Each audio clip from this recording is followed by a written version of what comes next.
ဒီတော့ဦးဇင်းတို့ပြောချင်တာကမိဘကျေးဇူးကိုခုကြည်အောင်ဆက်တဲ့နေ့ဦးဇင်းပေးပြီးပြီဖះရှင်ဆက်တဲ့အကြောင်းဟောပြီးပြီအရှင်သာရိပုတ္တရာဆက်တဲ့အကြောင်းဟောပြီးပြီဒီလောက်နဲ့သိရင်လည်းရပြီသို့တော့နောက်ထပ်ဇက်ကြောင်းတစ်ခုဟောခြင်းသေးတယ်တဏှာရီတော့အချိန်ကုန်မယ်ပြီးမလားသိကြပြီနော်ကဲသိကြရင်ပြီးတာပါပဲဟုတ်လားအားလုံးတို့ပရိသတ်တွေကျေးဇူးဆက်တတ်အောင်လို့ပါဟုတ်လား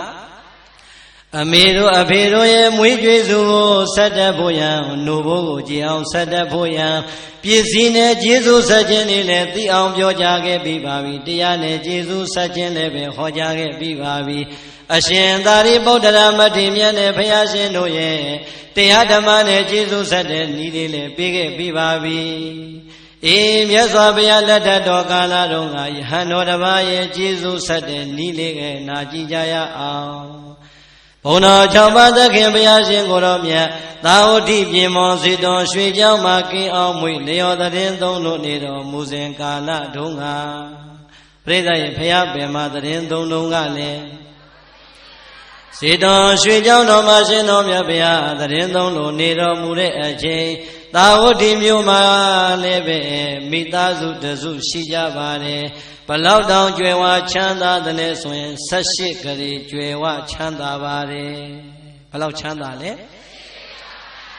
18ကလေးကြွယ်ဝချမ်းသာတဲ့မိသားစုရဲ့သကောင်စရင်ကိုကြည့်လိုက်တဲ့အခါကျတော့အဖေရဲ့အမေရဲ့အရွယ်ရောက်နေပြီဖြစ်တဲ့သားလေးတစ်ယောက်ရဲ့ပေါင်းလိုက်တော့3ယောက်ပဲရှိတယ်တဲ့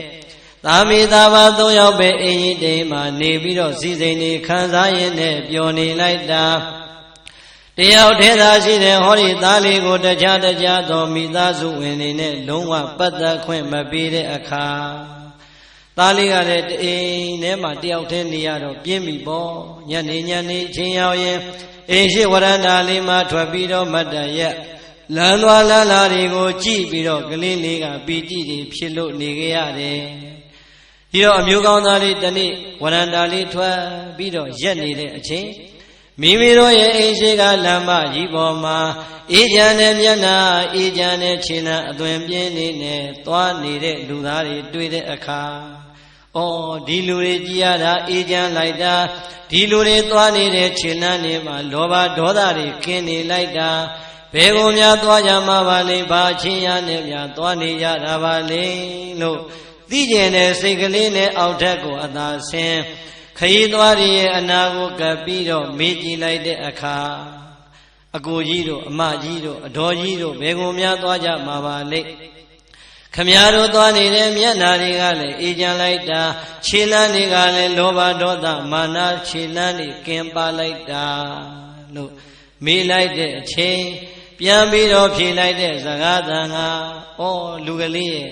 ဟောစေတော်ရွှေကျောင်းတော်မှာဘုံတော်၆ပါးသခင်ဘုရားရှင်ကညစဉ်ညတိုင်းတရားဓမ္မတွေဟောကြားပေးနေတယ်ရှင်တော်မြတ်ဘုရားရဲ့တရားဓမ္မတွေကိုနာကြားဖို့ရန်ငါတို့သွားကြမှာပါတရားဆိုတာအေးတယ်တရားဆိုတာငြိမ်းတယ်တရားဆိုတာနှလုံးစိတ်ဝမ်းကိုငြိမ်းချမ်းစေပါတယ်တို့တရားသွားနာကြမလို့ပါကွယ်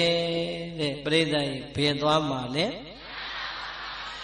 ဒီတော့တရားနာသွားမယ်ဆိုတဲ့အတန်ကြားရတဲ့အချိန်ပါရမီဓက္ခံပါလာတဲ့သူငယ်ဖြစ်တဲ့အတွက်ကြောင့်ဒါဆိုရင်အဲ့ဒီတရားကျွန်တော်ကိုနာလို့မရဘူးလားရပါသဘောကွယ်ငါတို့ရဲ့ဘုရားရှင်က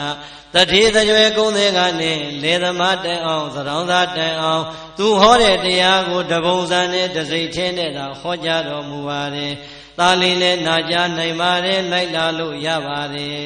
လို့တရားနာပရိသတ်တွေရဲ့ဆွဲဆောင်မှုအားကောင်းတဲ့အတွက်ကြောင့်နှလုံးသားတွေကတရားတွေကလည်းထက်တဲ့ထက်သန်လာ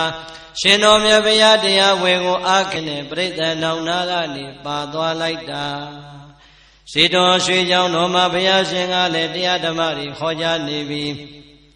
ဒါနရဲ့အကြောင်းတွေသီလရဲ့အကြောင်းတွေနတ်ပြည်ချမ်းသာရဲ့အကြောင်းတွေမြမပြည်ချမ်းသာရဲ့အကြောင်းတွေလွတ်မြောက်ကြောင်းတရားတွေကိုစင်စက်မပြတ်ဟောကြားနေတဲ့အထက်ကရှင်တော်မြတ်ဘုရားကအဲ့ဒီနေ့ကြမှာကာမနံအာဒီနဝကထာငါးပြအာယုံကာမဂုဏ်ဤရဲ့အပြစ်တွေကိုတန်းစီပြီးတော့ဟောကြားတော်မူလို့နေပါတယ် ခြေသားခြေသမီးတို့သင်တို့မြင်နေရတဲ့ယူပါယုံတတ္တယုံခန္ဓာယုံရတယုံဘုဒ္ဓဘာယုံဓမ္မယုံလို့ခေါ်တဲ့အာယုံ၆ပါးကာမဂုဏ်တရားတို့သည်အပူနဲ့သာစပြီးတော့အပူနဲ့သာဆုံးလိမ့်မယ်ဘယ်တော့မှအေးချမ်းတယ်ဆိုတာမရနိုင်ဘူးတကယ်အေးချမ်းတဲ့တရားအစစ်ဆိုတာကယဟန်တို့ရှာနေတဲ့ယဟန်တရားမှသာရှိပါတယ်အေးဒါကြောင့်ငြိမ်းချမ်းတဲ့ဘဝအေးချမ်းတဲ့ဘဝအပူတွေကင်းတဲ့ဘဝကိုလိုချင်တဲ့အမျိုးကောင်းသားမျိုးကောင်းသမီးပန်ရင်တော့ယဟန်ဘဝမှာယဟန်တရားကိုအထောက်ရမယ်လို့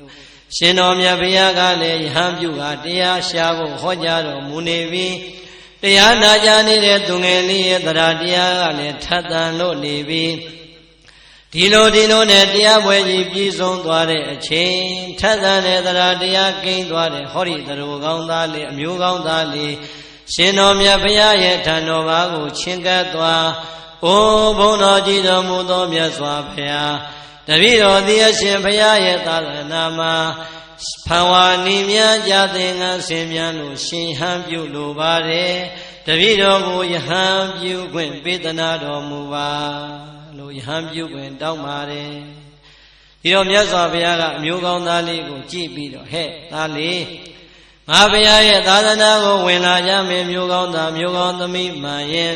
သင်တို့ရဲ့မိဘနှစ်ပါးကကြီးကြီးပြူပြူနဲ့ခွင့်ပြုမှသာလည်းဝတ်ပေးခွင့်ရှိပါတယ်။ဒါကြောင့်မင်းမိဘနှစ်ပါးကမင်းကိုသာသနာပေါင်းဝင်ဖို့ခွင့်ပေးလိုက်ပြီလားတဲ့။ပရိသတ်မိဘနှစ်ပါးကခွင့်ပေးလိုက်ပြီလား။အရှင်ဘုရားတပည့်တော်ရဲ့မိဘနှစ်ပါးကခွင့်ပေးဖို့နေသာအရှင်ဘုရားဓမ္မကိုတရားလာရောက်ပြီးတော့နာကြားတာတောင်မှမသိကြရှာသေးပါဘူးဘုရားဧကွယ်ဒါဆိုရင်မင်းမိဘနှစ်ပါးထံမှာမင်းခွင့်သွားတောင်းလိုက်အောင်လို့ရှင်တော်မြတ်ဘုရားရဲ့ရွှေနှုတ်တော်ကမိန့်ကြားလိုက်တယ်ဆိုရင်မိမိရဲ့အိမ်ကိုအပြေးလေးပြန်မိဘနှစ်ပါးရဲ့အထံမှာယူသေးစွာဥနှိမ့်ချပြီးတော့အဖေတို့အမေတို့ကျွန်တော်ဒီမြတ်စွာဘုရားရဲ့တရားကိုနာကြားခဲ့ရပြီးပါပြီလူပေါင်းမှာကျင်လျရတဲ့ကျွန်တော်တို့ရဲ့ဘဝငါးပြာအာယုံကာမဂုဏ်နဲ့သာအချိန်ကုန်လို့နေကြပါတယ်ငါးပြာအာယုံကာမဂုဏ်တရားတွေကပူလောင်လာပါတယ်ဒါကြောင့်အေးချမ်းတဲ့တရားကိုရှာဖွေခွင့်ရဖို့ရန်အတွက်ကျွန်တော်မြတ်စွာဘုရားရဲ့သာသနာမှာဝင်ပြီးတော့ယဟန်ပြုလိုပါတယ်ယဟန်ပြုခွင့်ပေးကြပါလို့မိဘနှစ်ပါးရဲ့ထံမှာခွင်တောင်းလိုက်တဲ့အချိန်အသက်80ကျော်80တွင်ချင်းနေဝင်ရောက်နေပြီဖြစ်တဲ့အမေအိုကြီးကအသားလေးကိုသိချကြည့်ငါသားရဲ့မင်းမို့ပြောရလေခြင်းတအိမ်လုံးမှာ80 80နာကပ်နေ80နာကပ်နေတဲ့အမေအဖေနားရီတိုင်းမျက်စိတွေမုံသွားတွေကြိုခါတွေကိုင်းနေတဲ့ဒီလင်မယားနှစ်ယောက်ကိုမှမင်းထားရင်ပြီးတော့မြတ်စွာဘုရားရဲ့သာသနာကိုဝင်သွားမယ်လို့ဆိုနေတယ်မင်းမို့လို့ပြောထွက်လေခြင်းကွယ်ငါသားရဲ့အမေပဲလို့မှခွင့်မပေးနိုင်ဘူးတဲ့ငါခွင့်မပေးနိုင်ဘူးသားရဲ့တဲ့အမေတို့ရဲ့အမျိုးကိုပြန်ပြီးတော့ကြည်လိုက်ပါအောင်တမျိုးလုံးတဆွေလုံးမှငါသားလေးတယောက်သားလည်းလူပြေမှာခြံထားခဲ့ရမှာငါသားလေးသည်အမေတို့ရဲ့အညွန့်ဖြစ်တဲ့သားကလေးပါအမေတို့အမျိုးကိုဆက်လက်ရှင်းသန်ဖို့ဆိုတာငါသားလေးမှာပဲတာဝန်ရှိပါတယ်သားရဲ့အမေမျက်လုံးအစုံမြင်နေရပြီမယ်ငါသားမရှိရင်ကွယ်နေသလိုပါပဲငါသားလေးရဲ့အမေရဲ့မျက်လုံးဆိုရင်လည်းငါသားလေးပါပဲအမေရဲ့အသေးနှလုံးဆိုရင်လည်းငါသားလေးပါပဲအမေရဲ့အသက်ဆိုရင်လည်းငါသားလေးပါပဲကွယ်ဒါကြောင့်အမေပဲနီးနဲ့မှခွင့်မပေးနိုင်ပါဘူးကွယ်အမေကဘလောက်ပဲသားကတောင်းဆိုခွင့်မပေးတဲ့အခါကျတော့လေသားလေးနဲ့စိတ်တည်ညင်ပြီးတော့ကဲဗျာဒါဆိုရင်တော့သားကတော့နေလို့စားလို့လည်းရမှာမဟုတ်တော့ပါဘူးဆိုမြတ်စွာဘုရားရဲ့တရားတော်ကိုအာယုံပြုတရိယာရင်မိဘနှစ်ပါးခွင့်မပြုတဲ့အတွက်ကြောင့်စိတ်ညစ်ခြင်းများစွာနဲ့အိယာထဲမှာဝင်လဲလိုက်တာ9ရက်လုံးထမင်းလည်းထမစားဘူးရေလည်းမတောက်ဘူးအယုတ်ဆုံးကျင်ကြီးကျင်ငယ်တော့မစွန့်တော့ဘူးတဲ့ဒီတော့အဖိုးကြီးကတတိထားပြီးတော့ကြည်လာတယ်ရှင်မ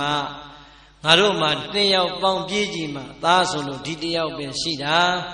ငါတို့တိန်လုံးမှာယရနာဆိုတော့ဒီသားလေးတယောက်သာရှိတယ်ဒီသားလေးသာဟောဒီလောကကြီးတွေကနေသေဆုံးသွားရင်တော့ငါတို့ယူကြုံမရဖြစ်လို့ငါတို့ပါလိုက်သေးရရလိမ့်မယ်ထင်တယ်မင်းမတင်းမာနဲ့တော့ကွာသူဆန္ဒအတိုင်းယဟန်ပြုခွင့်သာပေးလိုက်ပါတော့ယဟန်ဘဝမှာရှိနေရင်တော့မှငါတို့ယဟန်လေးဘဝနဲ့သားလေးကိုမြင်တွေ့ရအောင်မယ်ဒီလိုသာမင်းတင်ထားရင်တော့မင်းသားလေးကဆန္ဒပြလို့အစာငတ်ခံလို့အသေးခံလိမ့်မယ်ထင်တယ်အဖိုးကြီးကနားချမှအဖွားကြီးကလည်းသဘောပေါက်ပြီးတော့ကဲသားသားလာမင်းဒီလိုကြီးတော့မနေနဲ့ကွယ်ထမင်းစားပါဟဲ့ရေတောက်ပါဟဲ့မင်းဖြစ်ခြင်းနဲ့ယဟန်ဘဝကိုအမေကလည်းခွင့်ပေးပါပြီမင်းအဖေကလည်းကြည်ကြည်နက်နက်နဲ့လည်းခွင့်ပေးလိုက်ပါပြီငါသားလေးသာသနာပေါင်းကိုဝင်ခွင့်ရပါပြီလို့အမေကြီးရဲ့နှုတ်ခလည်းခွင့်ပြုချက်လည်းပေးလိုက်ရောပြိတ္တကြီးအာရပါရနဲ့ဒုံဆိုင်ပြေးစေတော်ကြောင့်တော်ကခန္ဓာကိုယ်ရိတိုက်ကိုဝင်ရှင်တော်မြတ်ဗျာရဲ့ခြေတော်ရင်မှာရှင်တော်မြတ်ဗျာကိုယိုသေးစွာဥနှိမ့်ချလို့လျှောက်ထားလိုက်ပြီးဘုံတော်ကြည်တော်မူသောမြတ်စွာဘုရားအရှင်ဘုရားရဲ့သာသနာမှာယဟန်ပြုခွင့်ရဖို့ရန်အတွက်တပည့်တော်ရဲ့မိဘနှစ်ပါးကကြည်ကြည်ပြူနဲ့ခွင့်ပေးလိုက်ပါပြီဒါကြောင့်အရှင်ဘုရားတပည့်တော်ကိုသာသနာပေါင်းတွင်သွတ်သွင်းလို့ပြီးတော်မူပါဘုရားတဲ့အာရပါရနဲ့လျှောက်ထားရှင်တော်မြတ်ဘုရားကရှင်သာရိပုတ္တရာမထေရမြတ်ကိုယဟန်ပြုခွင့်တာဝန်ပေးပြီးတဲ့အချိန်ခုနကလူဝတ်ကြောင်ဘဝကအမျိုးသားလေးဟာဖန်ဝါနေမြတ်ကြသင်္ကန်းဆင်မြန်းပြီးတော့ရှင်ယဟန်ဘဝကိုရောက်ရှိသွားခဲ့ပါပြီအမျိုးကောင်းသားလေးဘာဖြစ်သွားလဲယဟန်ဖြစ်သွားတဲ့အချိန်ယဟန်တို့သင်ရမယ်ပရိယတ္တိစာပေကို၅ဝါတိုင်တိုင်သင်၅ဝါတိုင်နဲ့သင်ပြီးတဲ့အချိန်ရောက်တော့ကိုတော်လေးရဲ့တတိတံဝေကဉာဏ်တွေကနှိုးဆွာလို့လာပြီ။ဩငါသည်မြတ်စွာဘုရားရဲ့တရားတော်ကိုနာကြားပြီးကားစားအချိန်လုံးကယဟန်ဘဝမှာယဟန်တရားကိုအားထုတ်မယ်ဆိုတဲ့ရည်ရွယ်ချက်နဲ့ယဟန်ပြုခွင့်ရလာခဲ့တာအခုငါသည်စာပေတွေလည်းပဲသင်ကြားလို့တက်မြောက်ခဲ့ပြီးပြီမြတ်စွာဘုရားသာသနာကိုဝင်လာခဲ့တဲ့ရည်ရွယ်ချက်အတိုင်းငါတရားဓမ္မရှာဖွေမှဖြစ်တော်မယ်လို့ရည်ရွယ်တဲ့စိတ်ဓာတ်တရားကောင်းတဲ့ဘောဖို့ရန်အတွက်ကမ္မထာနိပြတဲ့ကမ္မထာဆရာရဲ့အထံကိုသွားဝိပဿနာအလုံးပေးတရားတွေနာကြားပြီးတဲ့အချိန်သာဝတိမျိုးနဲ့ခလန်းလန်းကတော်ရန်လေးရှိရာရဲ့သို့သပိတလုံးသင်္ကန်းသုံးတွေကိုလွယ်လျက်ဖြင့်တောထွက်လို့တရားရှာဖို့ကြွတော်မူခဲ့ပါပြီကိုတော်လေးတော်ထဲမှာတရားရှာဖို့ကြွတော်မူလာခဲ့ပြီမိမိတပါးနေကြောင်းလေးပေါ်မှာတပါးတဲ့ကင်းအောင်ရင်ဖြင့်မိမိရဲ့ယုတ်တရားနံတရားကိုဝိပဿနာတရားတွေရှုပွားရင်းနဲ့နေလာလိုက်တာနေကနေလာကနေနှစ်တွေပြောင်းရင်12နှစ်ဆိုတဲ့ကာလတိုင်အောင်ချင်းနဲ့ဝင်ရောက်လာခဲ့ပေမဲ့ကိုတော်လေးရဲ့အသိဉာဏ်မှာဘာတရားဒုတရားမြတ်မှာမရသေးပါပရိသတ်နှစ်ပေါင်းဘယ်လောက်ကြာသွားလဲသင်ပေါင်း12နှစ်တိုင်အောင်ဝိပဿနာတရားတွေရှုပွားပေမဲ့ပါရမီဓက္ခံနုနယ်လာတဲ့အတွက်ကြောင့်ဘာတရားမှလည်းမတွေ့နိုင်အိမ်မှာကြံခဲ့တဲ့မိဘနှစ်ပါးရဲ့ဘဝ12နှစ်အတွင်းကြည်လိုက်ပြန်တော့12နှစ်တိုင်တိုင်သားအရင်မရှိတဲ့အဖိုးကြီးအဖွားကြီးနှစ်ယောက်ရဲ့ဘဝမှာအိမ်မှာခေါ်ထားတဲ့ကျွန်နေအမှုလုပ်တွေကဝိုင်းပြီးတော့စရင်နေလိမ့်ဟိုဟာတစ်ခုကုံတော့ဒီဟာတစ်ခုရောင်ဒီဟာတစ်ခုကုံတော့နောက်တစ်ခုထရောင်ရောင်ရင်စားရင်ရောင်ရင်စားရင်နဲ့တစ်ခုပြီးတစ်ခုကုံလာလိုက်တာနောက်ဆုံးနေစရာအိမ်ကိုယ်တော်မရှိပဲနဲ့ရောင်ချရင်းနဲ့သုံးဆွဲလိုက်တာခွက်တယောက်တစ်လုံးလက်ဆွဲပြီးတော့အရက်ထဲမှာလင်းရင်လမ်းဆုံးလမ်းကွာမှာထိုင်ရင်းနဲ့တောင်းစားလို့နေရရှာပြီမိဘနှစ်ပါးကြည့်လိုက်တော့လေစိစိမ်ဥစ္စာကုန်မသွားဘူးလား12နှစ်ဆိုတဲ့ကာလတစ်ခုအတွင်းမှာအိမ်မှာကြံခဲ့တဲ့မိဘနှစ်ပါးကလည်းစိစိမ်ဥစ္စာတွေကုန်သွားတဲ့အတွက်ကြောင့်ခွက်လက်ဆွဲပြီးတော့တောင်းစားတဲ့ဘဝကိုရောက်လို့နေကြရှာပြီးတော်တယ်မှာတရားဓမ္မတွေရှာဖွေနေတဲ့ယဟန်လေးကြည်လိုက်ပြန်တော့လေဘာတရားမှမတွေ့နိုင်သေးတဲ့အခါလောကကြီးကအလွန်ကိုရိုင်းဆိုင်နေတယ်လို့ထင်ရပါပြီဒီလိုနဲ့ တနေ့ကျတော့သာဝတိကယဟန်တစ်ပါးကလည်းအဲ့ဒီတောကြောင်လေးမှာပဲတရားအားထုတ်ဖို့ဆိုကြွလာတဲ့အခါ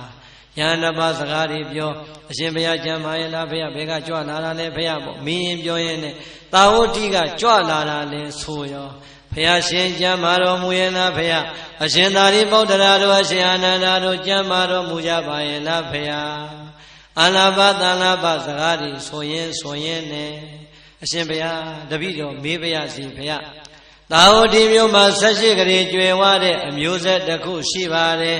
အဲ့ဒီအမျိုးဆက်မှာဘုန်းကြီးဘွားကြီး2ယောက်ရှိပါတယ်အဲ့ဒီမိသားစုတွေကဘုန်းကြီးဘွားကြီး2ယောက်တို့ရောကျမ်းကျမ်းမာမာနဲ့ရှိကြပါရဲ့လားဘုရားလို့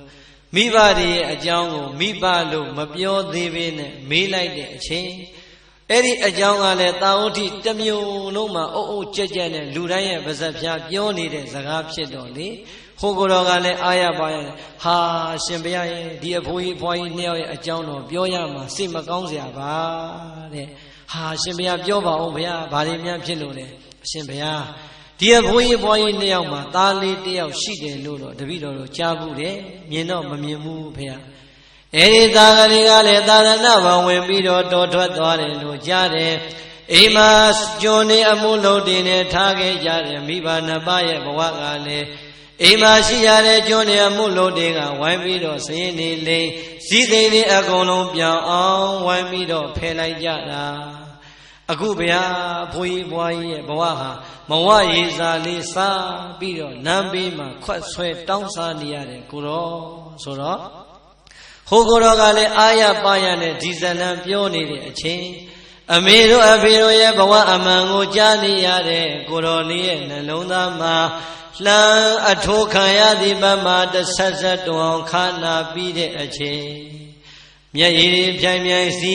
ဟိုကိုတော်ရဲ့စကားဆုံးတဲ့အချိန်မှာဟိတိုက်လို့ငိုချလိုက်ပါပြီအာရပါရနဲ့ရှိုက်ကြီးတငင်းနဲ့ငိုးနေလိုက်တာဟိုကိုတော်လည်းဘာပြောမှမထားအရှင်ဘုရားတပည့်တော်ပြောတဲ့စကားနဲ့များဘာများမကြိုက်လို့လဲဘုရားဘာများမှားလို့လဲဘုရားအရှင်ဘုရားအတွက်တပည့်တော်စိတ်နှောက်ရှက်များပေးမိသလားဘုရားပေါ့လေအာဂန္တုဆိုတော့တန်းစီမေးလိုက်တာအရှင်ဘုရားပြောတာမမှားပါဘူးဘုရားအရှင်ဘုရားပြောတယ်ဘုန်းကြီးဘွားကြီးတို့ရဲ့သားဆိုတာတပည့်တော်ပါပဲတပည့်တော်ရဲ့မိဘ2ပါးရဲ့ဘဝဒီလောက်တောင်ဖြစ်သွားရတာကိုတပည့်တော်ယူကြုံမရလို့ဝမ်းနည်းလို့ငိုမိတာပါ။အော်အဖိုးကြီးဖွားကြီးရဲ့သားဆိုတာအရှင်ဘုရားကိုပေါ့ဟိုကတော်ကလည်းအံ့ဩပြီးတော့ကြည့်။ဒါဆိုရင်အရှင်ဘုရားကိုတပည့်တော်မေးပါဦးမယ်။အရှင်ဘုရားကရောတောထဲမှာတရားအားထုတ်နေတာဘာတရားတွေတွေ့ပြီလဲတဲ့။ပြိဿရဲ့ဘာတရားတွေ့ပြီလဲ။အရှင်ဘုရားတပည့်တော်ရဲ့ပါရမီကလည်းနုနယ်လွန်လာပါတယ်12နှစ်တိုင်တိုင်သရတရားထက်သစွာနဲ့တပည့်တော်ကြိုးစားအားထုတ်ပေမဲ့တပည့်တော်မှလည်းဘာတရားတူမှမရသေးပါဘူးဒီတော့ဟိုကတော်ကတုတ်ပြီပေါ့ဟာအရှင်ဘုရားမှားနေပြီထင်တယ်တော်ထဲမှာတရားရှာနေတဲ့အရှင်ဘုရားကလည်းဘာတရားမှမတွေ့နိုင်အိမ်မှာကြံခဲ့တဲ့မိဘ2ပါးကလည်းအယုဘောအရေးတင်းကြံပြီးတော့လမ်းဘေးမှာခွက်ဆွဲပြီးတော့ပိဇာကန်းစာမဝရေစာတောင်းစားလို့နေရရှာတယ်အရှင်ဘုရားဒီဩဒီမိဘ2ပါးကိုသာဒီလိုပြစ်ထားမယ်ဆိုရင်အမွေခံထိုက်တဲ့သာသမီမဖြစ်ပဲရှိပါလိမ့်မယ်အရှင်ဘုရားမိဘ2ပါးကိုဖရာတော်မှမပြစ်ပါဘူးဘုရားဒါကြောင့်အရှင်ဘုရားကိုတပည့်တော်အကြံပေးလိုပါတယ်အရှင်ဘုရားသာဝတိကိုပြန်လူပေါင်းကိုပြန်လူထွက်ပြီးတော့မိအိုဖာအိုတွေကိုပြန်ပြီးတော့လှုပ်ကြွေးသင့်ပါတယ်လို့မိဘ2ပါးကိုလှုပ်ကြွေးသင့်တဲ့အကြောင်းနဲ့ဟိုကိုတော်ကအကြံဉာဏ်ပေးသူ့စိတ်ထဲမှာလည်းဆုံးဖြတ်ချက်ကချပြီးပြီဆိုတော့ရှင်ဘုရားတပည့်တော်လည်းဒီတိုင်းပဲဆုံးဖြတ်လိုက်ပါပြီဒါကြောင့်တပည့်တော်ရဲ့ဟောဒီတော်ရာကြောင်းလေးကိုအရှင်ဘုရားကိုလှူခဲ့ပါမယ်တပည့်တော်သည်ပရိက္ခရာရှိပြာကိုပြန်သေးပြီးတော့လာလန့်အတိုင်းပြန်ကြွားရပါတော့မယ်သာဝတိမြို့မှာမဝရေစာစားနေရတဲ့မိဘ2ပါးကိုတပည့်တော်သာလာပြန်လုံမကျွေးရင်တော့တပည့်တော်လည်းအမွေခံမထိုက်တဲ့သာသမီဖြစ်သွားပါလိမ့်မယ်လို့ကြောင်းကလေးကိုလူမိမိတော်ထွက်စဉ်ကာလကပါလာတဲ့သပိတ်သင်္ကန်းကိုလွယ် သာဝတိမြို့ကိုလာရလမ်းလေးအတိုင်းတလန်းရင်နဲ့ကြွာလန်းလို့ပြန်လာခဲ့ပါပြီအတွေ့ထဲမှာဖေပုံရိပ်ပေါ်နေပြီအတွေ့ထဲမှာအမေပုံရိပ်တွေမြင်နေပြီအော်ငါမိဘနှစ်ပါးသူများပေးစာကမ်းစာတောင်းစားတဲ့ဘဝကိုရောက်လို့နေရှာပြီ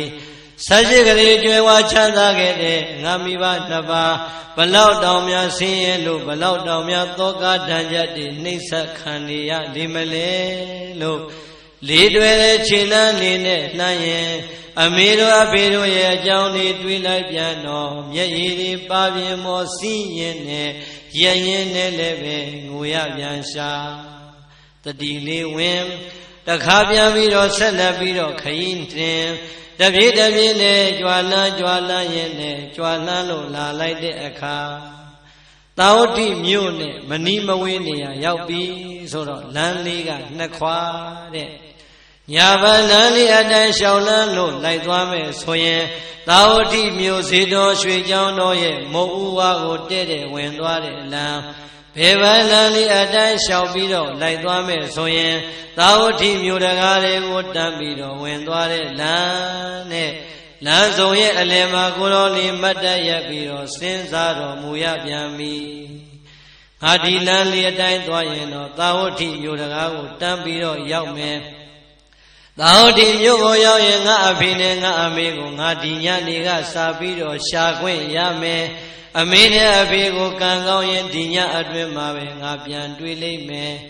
ဟောဒီလမ်းအတိုင်းလိုက်သွားရင်တော့ရှင်တော်မြတ်ဖရာကိုငါအာရပါရဖူးခွင့်ရလိမ့်မယ်ငါဘယ်လမ်းကနေပြီးတော့ရှောင်လန်းရလိမ့်မလဲလို့စဉ်းစားကံဝင်လို့နေတဲ့အချိန်အတွင်ဖန်လေးကပေါ်လာပြီဩငါကမနက်ဖန်မိဘနှစ်ပါးနဲ့တွေ့ရင်လူထွက်ပြီးတော့လူဘဝကိုရောက်သွားတော့မှဒီကနေ့တညသာလည်းရင်မြတ်စွာဘုရားသာသနာမှာနေခွင့်ရတော့မှဖြစ်တဲ့အတွက်ကြောင့်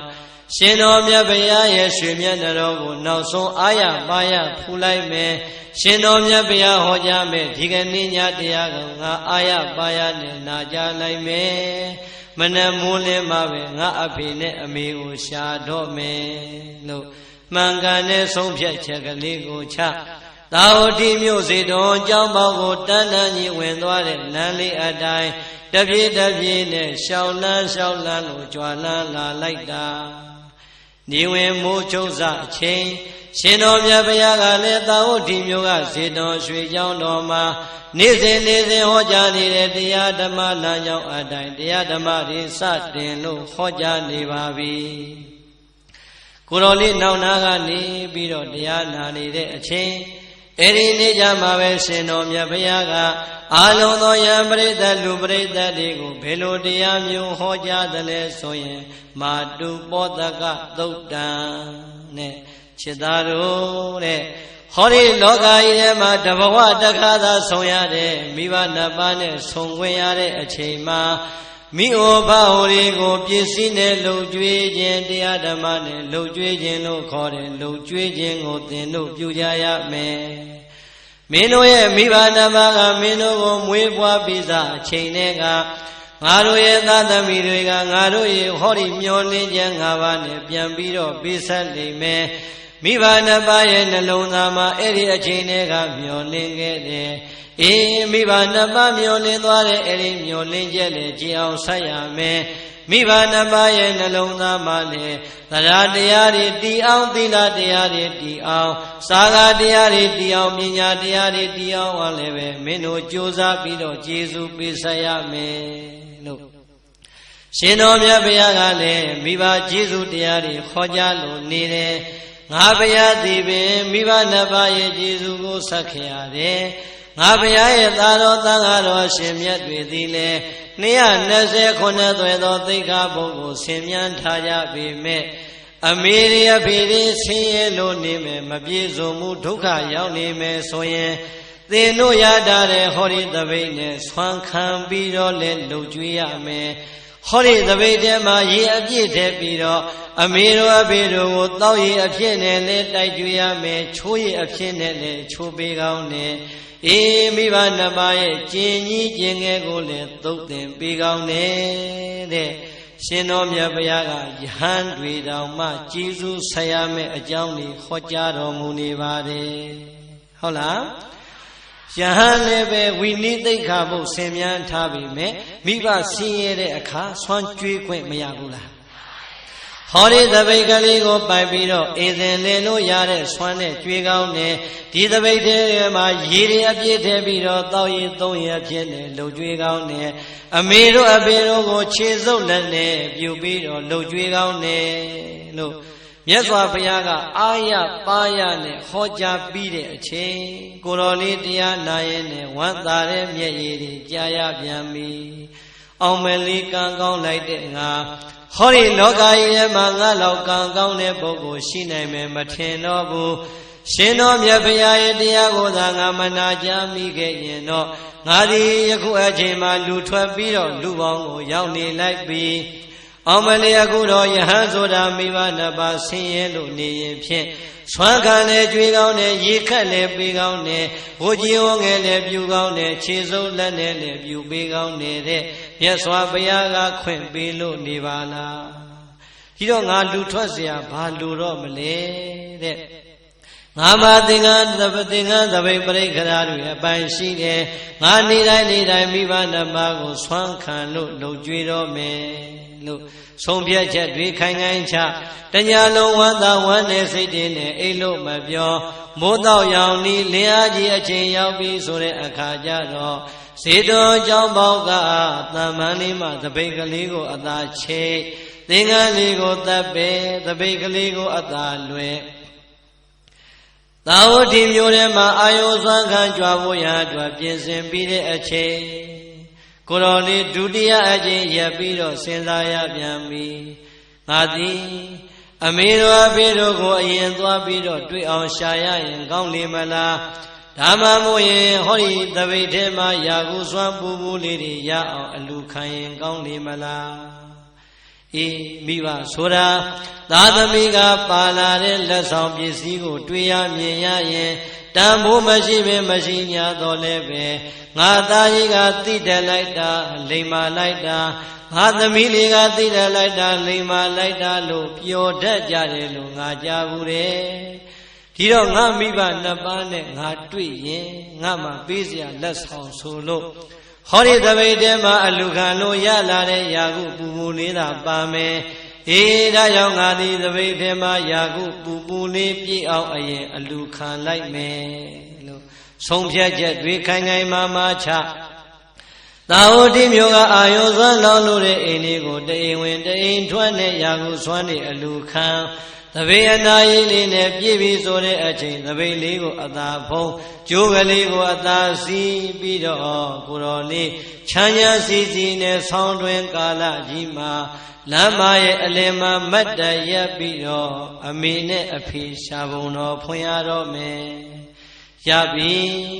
အမေတို့အဖေတို့ကိုတွေ့ရင်ကြွေးဖို့ရန်အတွက်ယာကုပူပူလေးကတော့ငါမှရနေပြီအမေနဲ့အဖေဘယ်နေရာမှာရှိနိုင်မလဲစဉ်းစားရင်လည်းငါရှာရတော့မယ်။အော်ငါမိဘတွေကအိမ်လေးရောက်လိုက်ပြီးနေစရာအိမ်ပိုင်လည်းမရှိတော့ဘူးဆိုရင်ယခုလိုချမ်းသာစည်းစိမ်ကာလကြီးမှာတော့တေချာပေါင်းရှိနိုင်တာကအရေးကလေးတွေရှိနေတဲ့ဇရက်အိုဇရက်ပြက်တွေမှာကျောင်းအိုကျောင်းပြက်တွေမှာတော့ငါမိဘနှစ်ပါးတေချာပေါင်းရှိနိုင်လိမ့်မယ်ထင်တယ်။ဒီတော့ငါကျောင်းအိုကျောင်းပြက်ဇရက်အိုဇရက်ပြက်တွေမှာအရင်ရှာတာကောင်းမယ်တဲ့ခလန်လန်ငါကျောင်းအိုကြီးရှိတဲ့နေရာကိုတုတ်ချင်လေးတင်ပြီးတော့လှမ်းတပြည့်တပြည့်နီးလာတဲ့အချိန်မှာတထိန်ထိန်ခုန်နေတဲ့ရင်လေးကိုအသာဖိကျောင်းကြီးရဲ့အောက်မှာအမေနဲ့အဖေများရှိနေမလားမျက်လုံးလေးကလေးကလေးနဲ့အာရပါရနဲ့ဝင်ပြီးတော့ရှာဩကျောင်းအောင်မှာတော့မရှိဘူးအဘောဓကသစ္စာကြောင့်တွေကဆွေးနေပြီမဲ့လူတယောက်နှစ်ယောက်တော့တက်လို့နေလို့ရသေးတယ်ထင်တယ်ငါအဖေနဲ့ငါအမေအဘောဓကသစ္စာဘုံအဆွေတွေဘေးမှာများကွေးကွေးလေးအိတ်နေမလားဆိုတဲ့အထင်နဲ့ကျောင်းကြီးရဲ့အပေါ်ကိုမုံမရဲနဲ့တက်ပြီးတော့ကြည်ပြန်ကျောင်းပေါ်မှာသာနှံ့သွားပြီမဲ့မိနဲ့ဖေးရဲ့ရိပ်ရောင်ကိုမတွေ့ရပြန်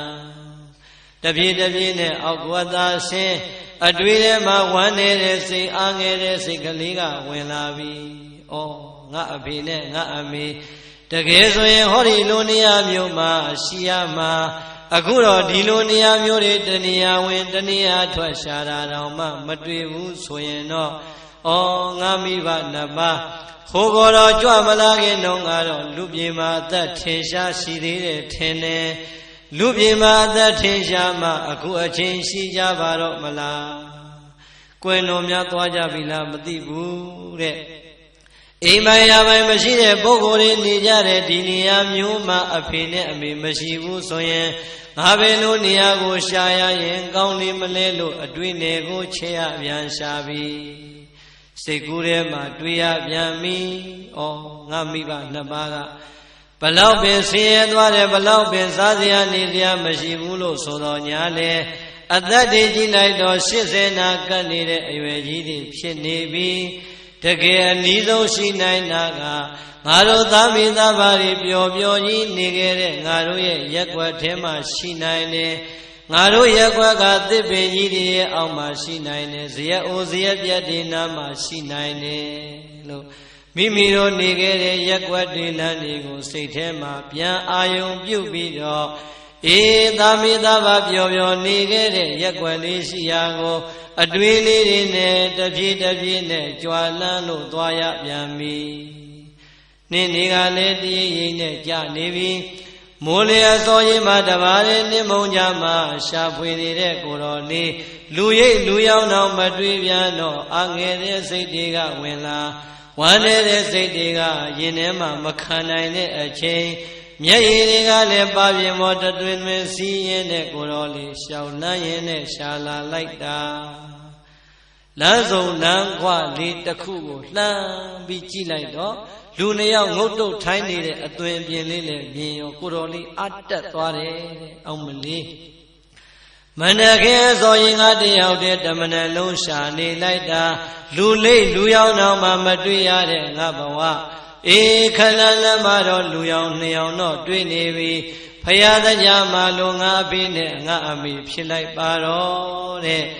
အမြင်အာယုန်ထဲမှာပေါ်လာတဲ့လူရိပ်ရှိရာကိုအာရပါရနဲ့လှမ်းသွက်လက်လက်နဲ့လှမ်းလှမ်းလာတဲ့ခြေလမ်းတွေသည်တဖြည်းတဖြည်းနဲ့လူလုံးကွဲတဲ့နေရာကိုရောက်လာလေခြေလမ်းတွေကလှေးနေလာလေတဖြည်းတဖြည်းနဲ့နီးလာလေခြေလမ်းတွေကနှေးလာလေအသွင်အပြင်နေထင်ရှားလာပြီဆိုတော့ဖြစ်မှဖြစ်ရလေငါအဖေနဲ့ငါအမေပါလား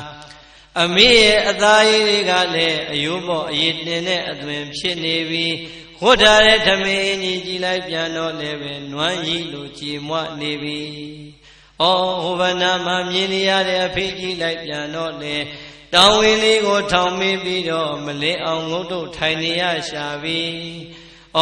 သားကြီးရဲ့ပြင်မမိတဲ့ကံမဟုတ်ပေမဲ့ပြစ်ထားမိတဲ့ကံတွေကြောင့်ငါအဖေနဲ့ငါအမေဒီလိုဖြစ်သွားရလေခြင်းဆိုတဲ့အတွေးတွေကနှိပ်စက်လာတဲ့အခါခြေလမ်းနေရှိမလန်းနိုင်တော့ဘူးတဲ့အသွင်မြင်နေသေးချာမြင်ရလေခြေလမ်းနေတုံဆိုင်လေတဖြည်းတဖြည်းနဲ့တလှမ်းလောက်နေရရောက်ပြီဆိုတော့ကိုတော်လေးနှုတ်ကလည်းပဲအမေလို့လည်းအာရပါရနဲ့အတန်ထွက်ပြီးတော့မခေါ်နိုင်အဖေလို့လည်းအာရပါရနဲ့အတန်ထွက်ပြီးတော့မခေါ်နိုင်ခြေလမ်းတွေကလည်းရှေ့မတိုးနိုင်ဝမ်းနေတဲ့စိတ်တွေနဲ့ဘလောင်ဆူပြီးတော့ကြောက်ရွံ့ကြီးပမာမိဘနှစ်ပါးနဲ့တလန်အကွာလေးမှာရက်နေတဲ့အခါအဖိုးကြီးကကိုတော်လေးမုံဝဝတ္တဝါဒကြည့်ပြီးတော့ဟဲ့ရှင်မဒီကနေ့မှထူးထူးဆန်းဆန်းဟဲ့ငါတို့ရှိမှကိုတော်လေးကဆွမ်းလာရက်နေတယ်ဒီမနဲ့တမနဲ့လုံးငါတို့တောင်းနေတာဘာတစ်ခုမှမရသေးဘူးဒါကြောင့်ကိုတော်လေးအနာကိုသွားပြီးတော့ခရောစွမ်းအဖြစ်နဲ့ရှိခိုးလိုက်ဆမ်းပါတော့ကြဒီကိုတော်လေးနောက်အိမ်တွေကလောင်းမှလှူမာတွေမရပဲနေလိမ့်မယ်ကွာမင်းခရော့ပြီးတော့ရှောက်လိုက်ဆမ်းပါတဲ့အဖေရဲ့အတန်းကတုံတုံရင်းရင်းနဲ့အမေကိုခိုင်းနေပြီ12နှစ်တိုင်တိုင်မကြရတဲ့အဖေအတန်းအာအင်းလေးကုန်ခံပြီးတော့လေးတွဲလို့နေပြီဒီတော့အဖေကြီးရဲ့ခိုင်းသေးကြတဲ့အမေကြီးကရှင်းနာကိုလာကိုတော်လေးကိုဥသုံးချင်းရိုးရိုးသေးသေးနဲ့ဥချပြီးတဲ့အချိန်အရှင်ဘုရားတ ပိတော်တို့ဇနီးမောင်နှံဟောဒီနေရာမှာဒီမနဲ့တောင်းခံနေတာဘာတကူမှလောင်းစရာမရသေးပါဘူးဖေဟာဒါကြောင့်တပိတော်ရိုးရိုးသေးသေးနဲ့ကြော့တဲ့ဟောဒီကြော့ချင်းသုံးချိန်ကိုပဲကြော့စွမ်းအဖြစ်နဲ့အရှင်ဘုရားအလူခံရှေ့ကိုဆက်လက်လို့ကြွတော်မူပါတော့ဖေဟာတဲ့ဆန္ဒနဲ့တိုင်တိုင်ခွဲခွာကြရတဲ့အမေအတန်ကြာရပြန်တော်လေရင်ထဲမှာလှန်တရားနဲ့အထိုးခံလိုက်ရတယ်လို့ပဲတဲ့အောင်မယ်လေးအမေအတန်နေတုံနေပြီအမေအတန်နေလေးသန်းတော့မှမဆက်တော့ပါလားအမေရဲ့အသွင်ပြင်းကလည်းအယုံပေါ့အရေးတင်နေသလိုအမေရဲ့လေးသန်းလေးကလည်းအာအင်းနေခံချောက်နေပါပေါ်လားတဲ့မိဘနှစ်ပါးရဲ့ဖြစ်အင်မြင်လိုက်ရတာမျက်လုံးအင်္ဂါကြားလာတဲ့မျက်ရည်တွေပိတ်ဖုံးသွားတာလောကကြီးကိုတော့မှမသေးခွဲနိုင်ကြောက်ရွံ့ကြီးပန်းမှာငူငူကြီးရက်ပြီးတော့အမေလိုလဲစိတ်ထဲကအကျဉ်းချင်းခေါ်ဘလောက်ပင်ခေါ်တော့လဲနှုတ်ကမထွက်အဖေလိုစိတ်ထဲကအကျဉ်းချင်းအာရပါရခေါ်ဝမ်းနေစွန်းနေတဲ့စိတ်တွေကခံနေတဲ့အတွက်ကြောင့်အတန်ကထွက်ပေါ်လို့မလားကိုတော်လေးကမတ်တကြီးပဲဒီတိုင်းရက်နေတော့အဖိုးကြီးကဟဲ့အဖွားကြီးနင်းလျှောက်တာမကြားဘူးထင်တယ်ဟဲ့သိချာလျှောက်စမ်းပါဟဲ့တော့ကြကိုတော်လေးနောက်အိမ်တွေကလှူမဲ့လောင်းမဲ့ဟာတွေမရပဲရှိလိမ့်မယ်လို့အမေကိုဒုတိယအကျင့်အဖေကခိုင်းတဲ့အတန်ကြားရပြန်အမေကဒုတိယအကျင့်ရှိခိုးကြတော်လို့လျှောက်ထားပြန်အမေကိုတတိယအကျင့်အဖေကခိုင်းတဲ့အတန်ကိုကြားရပြန်အမေကလျှောက်ထားတဲ့အတန်တတိယအကျင့်ကြားရပြန်အကျဉ်းချင်းလန်နဲ့အထိုးခံရရတယ်လို့သောကားရရင်ထဲမှာပူငူငူကြီးရရင်နဲ့ကိုတော်လေးနှုတ်ကအတန်မထွက်နိုင်တဲ့အခါသွေးကစကားပြောလာပြီတဲ့အဖိုးကြီးရဲ့အသိစိတ်ထဲမှာသွေးကလှုပ်ဆော်လာပြီတန်တော့မိမရဲ့လွန်ခဲ့တဲ့12နှစ်တုန်းကငါတို့အိမ်ကနေထွက်သွားတယ်ငါတို့ရဲ့သားလေးသာဝတိမျိုးကိုပြန်လာတဲ့အချိန်အသွင်အပြင်ပြောင်းနေတဲ့ငါတို့ကိုမမှတ်မိလို့များဝတ္တဝါနဲ့ရက်လို့နေတာလားကွယ်မင်းကိုယ်တော်လေးအနာကိုကပ်ပြီးတော့တေချာကြည်စမ်းပါဦးတို့သားလေးများဖြစ်နေမလားတဲ့အဖိုးကြီးကလည်းသွေးကစကားပြောလာတဲ့အချိန်အဖွားကြီးကလည်းဖြစ်နိုင်တာပေါ့ဖြစ်နိုင်တာပေါ့ကျမတို့သားကြီးဖြစ်ကိုဖြစ်နိုင်တာပေါ့ရဲ့လို့နှုတ်ကတဖွားဖွားနဲ့ပြောဆိုမျက်လုံးအိမ်မှာကပ်နေတဲ့ချင်းညော်လေးတွေကိုလက်ကလေးနဲ့အသာပေါ့သာယံလေးရဲ့မျက်နာနာကိုအနာကပ်ပြီးတော့ဖူးတွေ့ကြည်ညိုလိုက်တဲ့အချိန်ကိုတော်လေးရဲ့လက်အမေရဲ့နွမ်းနွမ်းရည်ရည်နဲ့လက်ကလေးကိုအသာကိုင်အမေဟုတ်ပါတယ်အမေရဲ့အမေတို့ရဲ့သားကြီးမှအမေသားကြီးအစ်စ်ပါအမေတို့ရဲ့ဖြစ်အင်ကိုမြင်ရတာသာရင်ထဲမှာဘယ်လိုမှမခံစားနိုင်လွန်းလို့နှုတ်ကအမေလို့ဘယ်လိုမှအတန်ထွက်အောင်သာမခေါ်နိုင်ခဲ့ပါဘူးအမေအဖေတို့အကျဉ်းချင်းရင်ထဲကအော်ခေါ်နေပေမဲ့ဆွနေကြေကွဲနေတဲ့သားအတွက်ဘယ်လိုမှအတန်ထွက်အောင်မခေါ်နိုင်လို့ဒီတိုင်းပဲရက်လို့နေရပါတယ်အမေလို့အာရပါရနဲ့အမေလက်ကလေးဆုပ်ကန်ပြီးတော့ပြောလိုက်တဲ့အချိန်အဖိုးကြီးကလည်းအသာလေးမျောလင်းချက်နဲ့မော့ကြည့်နေတဲ့အချိန်အဖွားကြီးကအောင်းနဲ့နောက်ကိုပြန်လှည့်အမလီအဖေကြီးရဲ့မြန်မြန်လာစမ်းမှာတော်ထင်းတဲ့အတိုင်းပဲတော်သားကြီးမှာတော်သားကြီးအစ်စ်ပါကျမတို့ရဲ့သားကြီးမှာကျမတို့ရဲ့သားကြီးအစ်စ်ပါတော်လို့နောက်ကိုလည်းလှည့်ပြောရောအဖိုးကြီးခမလေးမတ်တက်တောင်မရနိုင်ဘူးလေးဘက်ထောက်အာရပါရနဲ့ပြေးလာသာယံလေးရဲ့ညာဘက်ခြေသလုံးကိုအာရပါရနဲ့ဖတ်ပြီးတော့ဆုပ်ကိုင်ပြန်လာပြီငါတို့ရဲ့သားကြီးပြန်လာပြီလောကကြီးရဲ့မှာအထီးကျန်တဲ့ဘဝတွေအတွက်ငါတို့ဒီကနေ့ကုံဆုံးခဲ့ပြီတဲ့အာရပါရနဲ့ပြောပြီးတော့သာယံတော်နဲ့ပြန်တွေ့ရလို့ဝမ်းသာလွန်းလို့ကြလာတဲ့မျက်ရည်တွေအဖေရဲ့မျက်လုံးရင်ကကြားလာတဲ့မျက်ရည်တွေကသာယံလေးရဲ့ညာဘက်ခြေကုံပေါ်မှာတပေါက်ချင်းနဲ့စီးကြလို့နေပြီတပြေးနဲ့အမေကလည်းခွေလေးနဲ့အောက်ကိုကျလာပြီသာယံလေးရဲ့ဘယ်ဘက်ခြေသလုံးကိုအာရပါရဆုပ်ကိုင် နှုတ်ကလည်းမပိကလာပိကလာနဲ့စကားတွေတဖွာဖွာပြောရင်းနဲ့ငိုညည်းလို့နေလိုက်တာအမေရဲ့မျက်လုံးအင်းကကြာလာတဲ့မျက်ရည်တွေကလည်းသာယာလေးရဲ့ဘယ်ဘက်ခြေကုံပေါ်မှာတပေါက်ချင်းနဲ့ကြာဆင်းလို့နေပြီအမေတို့အဖေတို့ရဲ့ဖြစ်အင်ကိုမြင်ရလို့ယူယုံမရစွာဝမ်းနဲ့ခံစားနေရတဲ့သာယာလေးရဲ့မျက်လုံးအင်းကမျက်ရည်တွေကလည်းအမေတို့အဖေတို့ရဲ့ကြောကုံပေါ်မှာတပေါက်ချင်းနဲ့စီးဆင်းလို့ငိုနေလိုက်ကြတာအချင်းအတော်ကြောင့်ပဲတဲ့သာမိသားဖတွေဝမ်းသာလွန်ကြတဲ့မျက်ရည်တွေနဲ့ငိုလို့နေရရှာတယ်ဝမ်းနဲ့လွန်ကြတဲ့မျက်ရည်တွေနဲ့အငိုမဆုံးမဲနဲ့ငိုလို့နေရရှာတယ်အချင်းတန်ကြပြီဆိုတော့ယဟန်လေးကတတိဝင်လာတယ်မိမိရဲ့လက်ကလေးညာဘက်လက်ကလေးကိုအောက်ကိုအသာလျှော်အဖေရဲ့လက်မောင်းပြောအီလေးကိုအသာလေးမှတင်အဖေထပါတော့ဘယ်ဘက်လက်ကလေးကိုအောက်ကိုအသာလျှော်အမေရဲ့ဘယ်ဘက်ပခုံးလေးကိုအသာပုတ်ပြီးတော့အမေကိုအသာလေးမတ်တက်ရဖို့တတိပေးလိုက်တဲ့အခါသာမိသားဖတွေမတ်တက်ရလို့မျက်နာချင်းဆုံညပြန်ပြီးအဖေကလည်းသားရဲ့ညာဘက်လက်မောင်းကြီးကိုအာရပါရနဲ့ဆုပ်ကိုင်အမေကလည်းသားရဲ့ဘယ်ဘက်လက်မောင်းကြီးကိုအာရပါရနဲ့ဆုပ်ကိုင်အောင်မလီအဖေတို့အမေတို့ကတော့အိုမင်းသွားလိုက်တာငါသားကြီးကဖြင့်ဖြူဖြူဖွေးဖွေးကြီးပဲအရင်တိုင်းပဲဟဲ့ဆိုပြီးတော့သားကြီးကြည်ပြီးတော့ပြောနေလိုက်ကြတာတဲ့ပြောနေတဲ့စကားတွေထဲမှာဝမ်းနေတဲ့အသံတွေပါလာပြန်ပြီ။အော်ငါသား12နှစ်တိုင်တောထဲမှာတရားရှာတာသားလူချင်းနဲ့တရားတွေတွေ့ခဲ့ပြီပေါ့ဝမ်းသာလိုက်တာသားရဲ့ငါသားကြီးကတော့တောထဲမှာတရားရှာလို့တရားတွေ့လို့ပြန်လာပြီအိမ်မှာကြံခဲ့တဲ့အဖေတို့ဘဝကြည်လိုက်ပြန်တော့ငါသားကြီးအတွက်တောရကြောင်းလေးတစ်ကြောင်းတော့မှဆောက်လှူနိုင်တဲ့ဘဝကိုမရှိတော့ဘူးအဖေစိတ်မကောင်းလိုက်တာသားရဲ့ငါသားကိုတကယ်ဆိုရင်အဖေတို့ကြောင်းလေးတစ်ကြောင်းတော့ဆောက်ပေးနိုင်ရမှာပေါ့တဲ့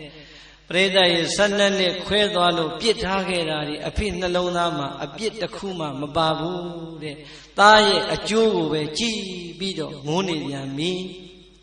ဒီတော့သားလေးကအမေနဲ့အဖေရဲ့လက်မောင်းလေးတွေဆုပ်ကိုင်းကဲတိတ်ကြပါတော့လားဟိုသစ်ပင်လေးအောက်သွားကြရအောင်ဆိုပြီးတော့သစ်ပင်လေးတစ်ပင်အောက်ကခုံနှန်းလေးရဲ့အပေါ်မှာအဖေကဘယ်ဘက်ကအဖေကညာဘက်ကထိုင်အမေကဘယ်ဘက်ကထိုင်သားရန်လေးကအလေကထိုင်အာရပါရနဲ့စကားတွေဖောင်ပွဲပြောပြီးတဲ့အချိန်အမေတို့အဖေတို့ဘာအားငယ်စရာလိုတော့သလဲဟောဒီလောကကြီးထဲမှာရှိလာတဲ့သာမိသားဖတွေပြန်ဆောင်ကြပြီးဒီကနေ့ဒီအချိန်လေးအကြည်တန်တဲ့ဘဝကြီးကုံဆုံးလို့သွားကြပြီလို့အောင်မေးလိုက်ပါတော့ဒီမှာလေးကြည်ကြစမ်းပါဦးအမေတို့အဖေတို့တွေ့ရင်တိုက်ချင်လုံးလို့သာဝတိတစ်မျိုးလုံးပတ်ပြီးတော့ရာဟုစွမ်းနေအလူခန်းလာတယ်လို့မိဘတစ်ပါးကိုရာဟုစွမ်းနေလက်ပြပြီးတော့အာရပါရနဲ့ပြုံးပြောကဲပေးအမေတောက်ဖို့အမေခွက်လေးပေးအဖေတောက်ဖို့အဖေခွက်လေးပေးဆိုပြီးတော့ခွက်ကလေးတွေကိုထည့်ပေးမယ်လို့ယူကင်လိုက်တဲ့အခါလွန်ခဲ့တဲ့12နှစ်ကျော်ကာလတုန်းကရွှေပကံများနဲ့စားခဲ့တဲ့မိဘနှစ်ပါးရဲ့လက်ထဲကခွက်တွေဂျင်းရော်တဲ့အလေးလေးပေးပြီးတော့သားလေးရဲ့ရင်ထဲမှာခံစားရပြန်ပြီ။ဩငါမိုက်ပြစ်တွေ12နှစ်တိုင်တဲ့မိဘနှစ်ပါးကိုခွဲခွာပြီးတော့ထားခဲ့တဲ့ငါအပြစ်တွေရွှေပကံများနဲ့စားခဲ့တဲ့ငါမိဘနှစ်ပါးစားနေတဲ့ပကံကချင်းညော်လေးလေးနဲ့တောင်ကန့်ညိနေပါလားတဲ့မျက်ရည်လေးတွေအသာသုံးပြီးမှကဲတော်ပါတော့ဒီခွက်တွေနဲ့တောက်မနေပါနဲ့တော့တဲ့သပိတ်ဘုံလေးကိုအသာလံရလာတဲ့ရာကိုလေးထိုက်တဲ့တီအားလျော်စွာထက်ပူနေတဲ့ရာကိုလေးနှွေးလေးဖြစ်အောင်လေးအေးလေးနဲ့မှုတ်ပေးပြီးတဲ့အခါအမေကိုတစ်ကြိမ်တိုက်အမေတောက်ပြီးတဲ့အခါဖေကိုတစ်ကြိမ်တိုက်တခါပြန်ပြီးတော့အမေကိုတိုက်နဲ့ရာခုတွေတိုက်ကျွေးလို့နေလာလိုက်တာတပြေးနဲ့သပိတ်ထဲကရာခုဟာကုန်ပြီးတော့9ဇွန်လောက်ကြံတဲ့အချိန်ရောက်မှအသာလေးသပိတ်လေးကိုဖုံးကဲအဖေနဲ့အမေဒီနေရာမှာပဲစောင့်နေကြသာဟောဒီသပိတ်လေးနဲ့သာဝတိဇေတောအကြောင်းကိုပြန်မယ် ရေတန့်စင်ပြီးတဲ့အချင်းသာဝတိမြို့မှာနေလေစွမ်းနေရအောင်ခံမယ်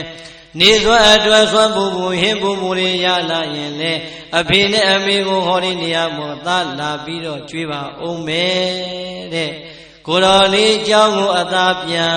မိဘနှစ်ပါးမြင်ရင်မြုံမကြမှာစိုးရိမ်တဲ့အတွက်ကြောင့်သူ့အတွက်စောစောကခြံထားတဲ့မဝရေစာရာကိုစွမ်းလင်းငါးစွန်းကိုရေလေးနဲ့ကျင်းပြီးတော့အာယုံစွမ်းအဖြစ်နဲ့ဖုံးမေးတော်မူရရှာတယ်နေခင်အချင်းရောက်ပြီး10 နာရီ17 နာရီနေစွမ်းအတွက်စွမ်းခံရလာတဲ့စွမ်းပူပူလေးနဲ့တစ်ပင်ရီမှာစောင်းနေတဲ့မိဘနှစ်ပါးရဲ့အထံကိုအမြန်သွားအမေတော်အဖေတို့ကိုစွမ်းပူပူဟင်းပူပူလေးနဲ့နေပြီးတော့ပြုစုလုံကျွေးလို့နေလိုက်တာငါသားကြီးကျွေးတဲ့ဆွမ်းငါသားကြီးလူလာဩရသာကျွေးတဲ့ဆွမ်းရဲ့လို့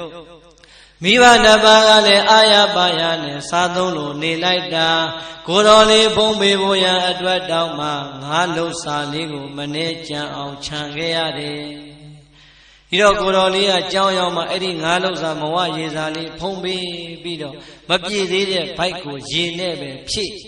တနေ့တနေ့ဒီလိုနဲ့ပဲအာယုံစွမ်းနေကျွေးနေစွန်းနေကျွေးနဲ့ကျွေးလာလိုက်တာမိဘနှစ်ပါးရဲ့သားရည်တွေကတဖြည်းနဲ့ဝင်ပါလို့ဆိုပြေလာပြီးကိုတော်လေးရဲ့သားရည်တွေကတော့ဖတ်ရွယ်6ကလေးလိုပဲတဖြည်းနဲ့ပိန်လီလို့လာပြီးတခါကြပြန်တော့အရက်တဲ့ဆုံးခံသွားတော့သင်္ကန်းလေးတွေရတယ်တဲ့ရတဲ့သင်္ကန်းလေးတတဲ့ကိုအလေကဓာကလေးနဲ့ပိုင်အမေကိုတတ်တဲ့ပြီးအမေဝတ်ထားတဲ့ထမင်းအဟောင်းလေးကိုကြောင်းကိုယူအဖေကိုတတ်တဲ့ပြီးအဖေဝတ်ထားတဲ့ပစိုးလေးကိုကြောင်းကိုယူအဖေတို့အမေတို့ဝတ်ထားတဲ့ပစိုးထမင်းလေးကိုဆက်ချုပ်လျှော်ဖို့ပြီးတဲ့အခါသစ်ခေါင်ရောင်လေးဆိုပြီးတော့ကိုတော်လေးကသင်္ကန်းအဖြစ်ဝတ်ဆင်လိုက်တဲ့အချိန်ဝတ်ထားတဲ့အဝတ်သင်္ကန်းကိုကြည့်လိုက်ပြန်တော့လေနွမ်းရီပေတီဒီတော့ကြံတဲ့ကိုတော်လေးကဒီကိုတော်လေးကိုအကဲခံပြီးတော့ကြည်နေတာအရှင်ဘုရားသည်အရင်တော့ကပိုးရောင်သင်္ကန်းလေးနဲ့အလွန်ကိုကြည်နိုဝယ်ကောင်းလာပါတယ်အရှင်ဘုရားရဲ့အသွင်အပြင်ငါတကယ်ကိုကြည်လင်းလန်းဆန်းလို့နေခဲ့ပါတယ်အရှင်ဘုရားရဲ့အသားရည်တွေကလည်းဝင်ပါဆိုပြေလို့နေပါတယ်အခုတော့ကိုတော့ကြည်ရတာအသားအရည်တွေကလည်းခန်းချောက်ပင်လီလို့လာတယ်ဝတ်ဆင်ထားတဲ့ဝတ်သင်္ကန်းလည်းနွမ်းရီလို့နေတယ်ကိုတော်ဘယ်အချင်းရာကြောင့်များဒီလိုဖြစ်ရတာလဲလို့ကိုတော်လေးတွေကတပါးပြီးတပါးလာမေးနေတော့မရှက်ပါဘူးတဲ့ယဟန်လေးကလည်းသူ့မိဘနှစ်ပါးကိုနေတိုင်းအာရုံဆုံးကျွေးရတဲ့အကြောင်းနေစွန်းခံပြီးကျွေးရတဲ့အကြောင်းကြံတာလေးမှသူ့ဖုံးမရလို့မဝရေစာစားလာလို့ဒီလိုပိန်လာရတဲ့အကြောင်းမိဘနှစ်ပါးကိုသင်္ကန်းတွေဝတ်ဆင်ပြီးလို့မိဘနှစ်ပါးရဲ့အကြကိုပဲသင်္ကန်းအဖြစ်ဝတ်ဆင်ရတဲ့အကြောင်းတွေပြောလိုက်တဲ့အခါတကယ်သာသနာမှာတကယ်သိတဲ့ကိုတော်တွေကတော့ဝမ်းမြောက်ဝမ်းသာသာဓုခေါ်တော်မူကြပါတယ်အေးတကယ်မသိတဲ့ကိုတော်တွေကြတော့ပုထုဇဉ်သဘာဝအတိုင်းအတင်းအဖြင်းတွေဆိုကုန်ကြပြီဟာဒီကိုတော်တော်အောက်တန်းကြတဲ့ကိုတော်ပဲတဲ့လူဒကာဒကာမတွေထပ်သန်စွာလောင်းလို့လိုက်တယ်ဆွမ်းနေသင်္ကန်းတွေကိုလူတွေကိုဒီကိုတော့ပြန်ပြီးတော့ကျွေးနေတယ်ပြန်ပြီးတော့ဝတ်ယုံပေးနေတယ်ဟာဒီကိုတော့တော်အောက်တန်းကြတာပဲပေါ့လေတပားနဲ့တပားတစ်ဆင့်နဲ့တစ်ဆင့်စကားတွေပြောဆိုလာလိုက်တာကြဲပြန်တဲ့စကားတွေပြန်နှမ်းလို့လာတဲ့အချိန်တနေ့သောအခါမှာသံဃာပရိသတ်တွေစုံညီနေတဲ့အစည်းအဝေးမှာရှင်တော်မြတ်ဘုရားကမိန့်ကြားတော်မူပြီးချစ်သားလာစံဟောဒီမှာမင်းကိုသံဃာတော်များကပြောကုန်ကြပြီးမင်းသည်လူဒကာဒကာမတွေထပ်သန်စွာတရားနဲ့လူလန်းလိုက်တဲ့ထွန်းနေသင်္ကန်းတွေကိုလူတွေကိုပြန်ပြီးတော့ကျွေးနေတယ်လူတွေကိုပြန်ပြီးတော့ဝယုံပေးနေတယ်လို့ပြောနေကြတယ်သူတို့ပြောတဲ့အတိုင်းသင်ချစ်သားတကယ်ကိုကျူးလွန်မိပါသလားမှန်လားပါရှင်ဘုရားရှင်တော်မြတ်ဘုရားမိန့်ကြားတဲ့အတိုင်းတပည့်တော်သည်အရှင်ဘုရားရဲ့သာသနာမှာနေရင်ဖြင့်လူတွေကိုသင်္ကန်းနဲ့လည်းဝတ်ပေးမိပါတယ်ဆွမ်းနဲ့လည်းပဲလှုပ်ကြွေးမိပါတယ်ဒီတော့အာလုံးတန်ဃာတွေအာယုံဆိုင်ပြီးတော့ဒီကိုယ်တော်မြတ်စွာဘုရားဘာဒံပေးမလဲပေါ့လေစောင့်နာထောင်နေတဲ့အချိန် ရှင်တော်မြတ်ဗျာကကိုတော်လေးကိုမိဂွန်ထုတ်ပြန်ပြီးနေပါဦးချက်သားမင်းဘသူတွေကိုလှုပ်ကြွေးပြီးတော့ဘသူတွေဝှယုံပေးနေတာလဲဘုံတော်နေဝထွန်လင်းတော့ပါတော်မူပါသောမြတ်စွာဘုရားလွန်ခဲ့သော12နှစ်ကာလတုန်းက18ကလေးကျွေဝါချမ်းသာခဲ့တဲ့တပည့်တော်ရဲ့မိဘနှစ်ပါးသည်တပည့်တော်သာရဏဘောင်ဝင်ပြီးတော့တရားရှာနေတဲ့အချိန်စည်းစိမ်တွေအကုန်လုံးပြတ်သုံးသွားတဲ့အတွက်ကြောင့်လမ်းဘေးမှာခွက်တယောက်တစ်လုံးကန်ပြီးတော့တောင်းစားလို့နေရပါတယ်အလွန်သာဝနေဆင်းရဲနေတဲ့အတွက်ကြောင့်အရှင်ဘုရားဟောကြားတဲ့တရားလမ်းစဉ်အတိုင်းတပည့်တော်သည်တပည့်တော်ရဲ့မိဘနှစ်ပါးကိုနေ့စဉ်နေ့တိုင်းအာယုံစွမ်းနေစွမ်းများနဲ့အလူခန်းလို့ကြွေးမိပါတယ်ရလာတဲ့သင်္ကန်းနေနဲ့လေဝှယုံလို့ပေးခဲ့မိပါတယ်မြတ်စွာဘုရားတဲ့ဒီတော့ကိုတော်လေးကိုဘာအမိန့်ချမလဲလို့သံဃာတော်ရှင်မြတ်တွေစုပေါင်းပြီးတော့အာယုံဆိုင်နေတဲ့အချိန်ရှင်တော်မြတ်ဘုရားရဲ့ညာလက်တော်ကိုတော်လေးရဲ့ကြောပေါ်ကိုအသာတင်အာလုံးသောသံဃာပရိသတ်တို့ရဲ့အလယ်မှာသာဓုသာဓုသာဓုချစ်သာသင်္ချင်သာသည်ငါဘုရားနှုစဉ်ကာလတုန်းကကျင့်စဉ်အတိုင်းတသွေမတိန်လိုက်နာကျင့်သုံးခဲ့တဲ့ငါသားတော်ကြီးပိသပါပေတဲ့ပရိသတ်မြတ်စွာဘုရားကဘာလုပ်တယ်လဲသာဓုခေါ်တယ်တဲ့ဘာကြောင့်သာဓုခေါ်တာလဲမိဘနှစ်ပါးကိုလှုပ်ကြွေးတဲ့နေရာမှာတဲ့သေရှင်သာသည်ငါဘုရားနှုစဉ်ကာလတုန်းကကျင့်စဉ်အတိုင်းတသွေမတိလိုက်နာကျင့်သုံးခဲ့တဲ့ငါသားတော်ကြီးပိသပါပေတယ်လို့ရှင်တော်မြတ်ဘုရားကမိန့်ကြားတော်မူလိုက်တဲ့အခါကြံတဲ့ကိုတော်ကြီးပြောစရာစကားကြံသေးရဲ့လားအေးဒီအချိန်ပြောစရာမကြံမိမဲ့တောင်းစရာတရားကတော့ပေါ်လာပြီခုနကပြောနေတဲ့ကိုတော်ကြီးကမြတ်စွာဘုရားနာကတ်လာတယ်ဘုံတော်ကြီးတော်မူသောမြတ်စွာဘုရား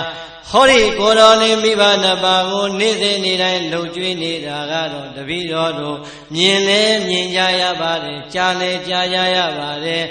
အရှင်ဘုရားသာသနာပြုစဉ်ကာလဘဝသန္တရာဖြည့်စည်းစဉ်ကာလတုန်းကမိဘနှစ်ပါးကိုပြုခဲ့တဲ့တန်ဝတရားတွေမိဘနှစ်ပါးရဲ့အပေါ်မှာလှုပ်ကြွေးခဲ့တဲ့အကြောင်းတွေပြန်ပြောင်းလို့ဟောကြားတော်မူပါတဲ့တရားတောင်းတော်မူကြပါတယ်ပြိဿိဘာလို့လဲအဲ့ဒီကြမှာတရားတောင်းတာပြိဿအခုမှတရားကတောင်းရုံရှိသေးတယ်ဘယ်နှနာရီထိုးသွားပြီလဲ2နာရီခွဲပဲရှိသေးတယ်3နာရီမပြည့်သေးဘူးဟုတ်လားအဲ့တော့မှယဟန်တွေကယဟန်တောင်းမှမြတ်စွာဘုရားကဒီယဟန်လေးကိုအကြောင်းပြုပြီးတော့ခုနကမိဘနှစ်ပါးကိုကျေးဇူးဆက်ရမယ်အကြောင်းတွေဘာကိုအခြေခံထားလဲဆိုရင်တို့အားလုံးသိပြီးသားဖြစ်တဲ့သုဝဏတာမဇတ်အဲ့ဒီနေရာမှာဟောတာဟုတ်လားအဲ့တော့ပြိဿဘာဇတ်ကိုဟောလဲမစင်စားနဲ့သုဝဏတာမဇတ်နဲ့သုဝဏတာမဇတ်ရောက်ကိုမရောက်သေးဘူးဟုတ်လားဟမ်ရောက်ပြီလားဧရာယောအလုံးသောဒုဒဂရမပေါင်းသူတော်ကောင်းတွေဒီနေရာမှာမြတ်စွာဘုရားရှင်ကိုတော်မြတ်ဟောကြားလိုက်တဲ့သုဝဏတာမဇတ်တော်ရဲ့ရှေ့ပိုင်းဏ္ဍာန်မှာ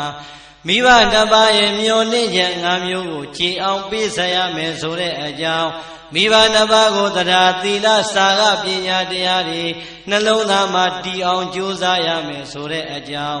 ဟောဒီကိုကျက်နေတာကြည်အောင်ဆက်ရင်မိဘနှစ်ပါးရဲ့နှုတ်ဘိုးနဲ့ချွေဘိုးကိုကြည်အောင်ဆက်ရရောက်တဲ့ဆိုတဲ့အကြောင်း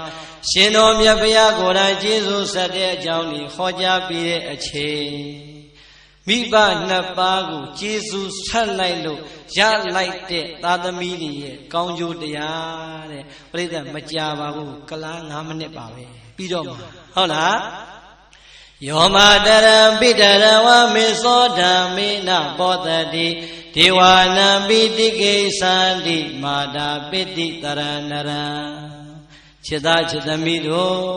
ဟောဒီလောကမှာရှိကြတဲ့သာကောင်းယရဏသမီးလိမ္မာတို့သည်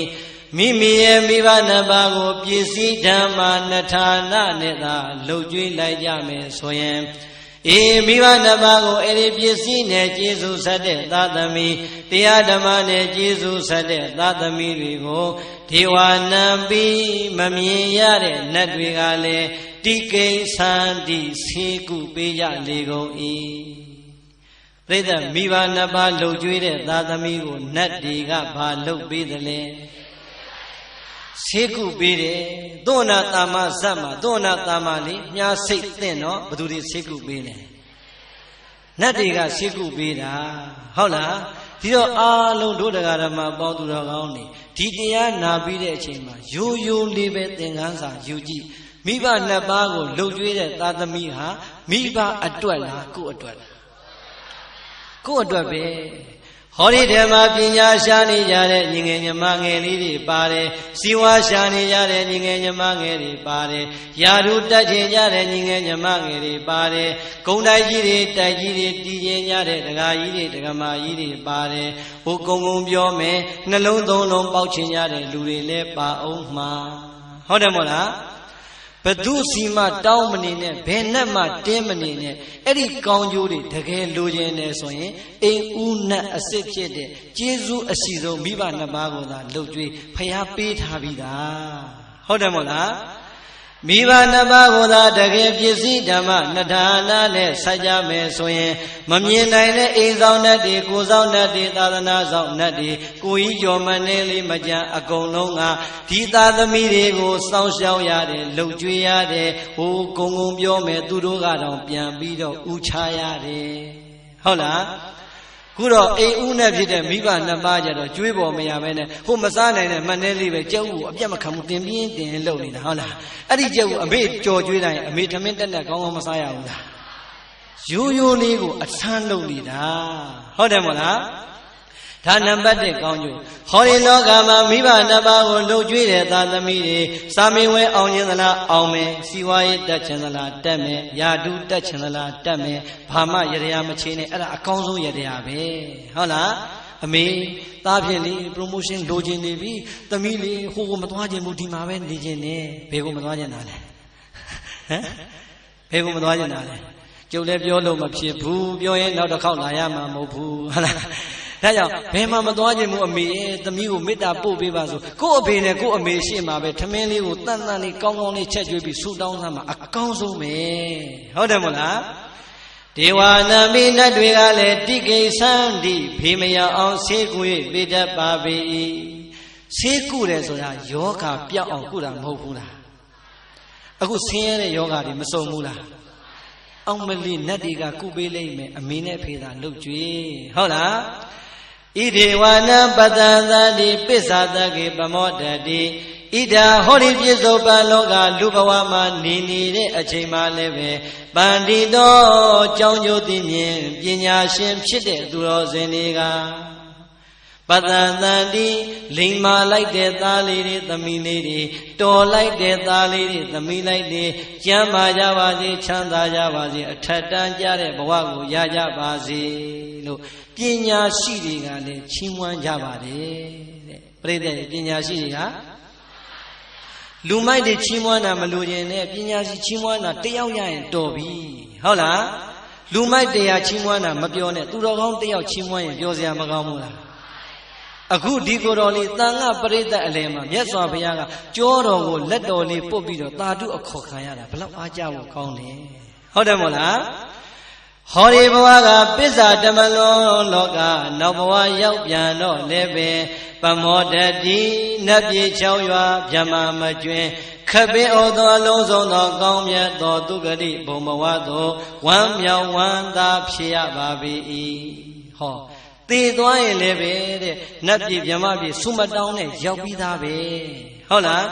လူဖြစ်ရင်ဖြစ်မယ်နတ်ဖြစ်ရင်ဖြစ်မယ်ဗြဟ္မာဖြစ်ရင်ဖြစ်မယ်ငရဲတိရစ္ဆာန်ဖြစ်တာသူတကယ်ဘယ်တော့မှမရောက်နိုင်တော့ပါဘူးတဲ့ဒါကြောင့်အပေပိတ်ခြင်းနဲ့ဆိုရင်လည်းပဲမိဘနှစ်ပါးကိုလှုပ်ကြွေးပါဘဝချမ်းသာကိုလိုချင်တယ်ဆိုရင်လည်းမိဘနှစ်ပါးကိုပဲလှုပ်ကြွေးပါတမလွန်မှာဆင်းရဲတဲ့ချမ်းသာကိုလိုချင်တယ်ဆိုရင်လည်းမိဘနှစ်ပါးကိုလှုပ်ကြွေးပါဟုတ်တယ်မို့လားဣ ဣဒာပိသောပံလောကဤလူဘဝ၌လည်းပဲဗန္တိတော်ဘုရားအစရှိသောသူတော်ကောင်းသူမြတ်လောင်းတို့ကကောင်းပါပြီစွာကောင်းပြီစွာတော်ပါပြီစွာတော်ပြီစွာလိမ္မာလိုက်တဲ့သားကောင်းလိမ္မာသမီးယရဏလေးရည်လို့ပတ္တန်တန်ဒီကောင်းစွာမသွေးချီးမွမ်းကြပါပေကုန်၏ပိစ္ဆာဒီဘဝကသေဆုံးလို့နောက်ဘဝရောက်ကြပြန်တော့လေပမောတတိနပြေ6ရွာမြမမကျွင်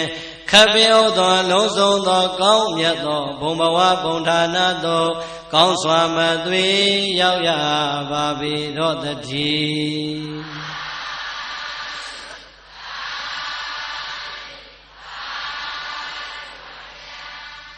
ဒေသနာဝါဒနေမြတ်စွာဘုရားသွန်နာတာမဇတ်ဒေသနာဟောကြားရဆုံးချိန်ခါ၌သောအမျိုးအမည်အပြင်ထင်ရှားမရှိတဲ့ဟောရိယဟန်လေးသည်သောတာပတ္တိဖလေသောတာပတ္တိဖို့၌ပဋိဌာဟိကောင်းစွာမသွေတည်ခဲ့ပါပေတော့တည်း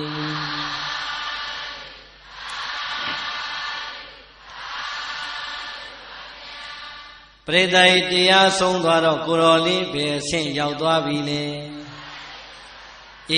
ခုနကဘဝပါရမီနုခဲ့ပြီမဲ့အခုမြတ်စွာဘုရားရှေ့မှာနာကြားရဲ့ရှုပွားလိုက်တာစောစောကပါရမီကုသိုလ်တွေဟာပေါင်းစပ်လိုက်တော့သောတာပန်ရောဖြစ်မသွားဘူးလားကဲပရိသတ်ကိုတော်လေးကောင်းကျိုးရသွားသလားဆိုးကျိုးရသွားလားဒီတော့မိဘနှစ်ပါးကိုလှုပ်ကြွေးတာဟာမိဘနှစ်ပါးချမ်းသာဖို့လားကိုချမ်းသာဖို့လားအကြောင်းရှိတော့အကျိုးပေါ်ကိုချမ်းသာတော့မိဘနှစ်ပါးရောမချမ်းသာဘူးလားအဲ့ဒါပဲဒါကြောင့်အာလုံးသောဒုဒကဓမ္မပေါင်းသူတော်ကောင်းတွေကိုဒီကနေ့ဟောကြားလိုက်တဲ့တရားဏိဂုံးသက်လို့ရလိုက်ပါပြီနော်မိဘနှစ်ပါးရဲ့မျှော်လင့်ချက်၅ပါးကိုကြည်အောင်ဆက်နိုင်ပါစေမိဘနှစ်ပါးနှလုံးသားမှာသီလသမာသီလတရားသီလစာကပညာတရားတွေတည်အောင်ကျေးဇူးဆက်လို့ပေးနိုင်ပါစေ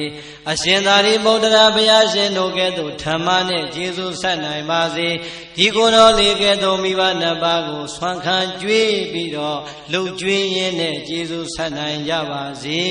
ကျေးဇူးဆက်နိုင်ကြကုန်သည်ဖြစ်၍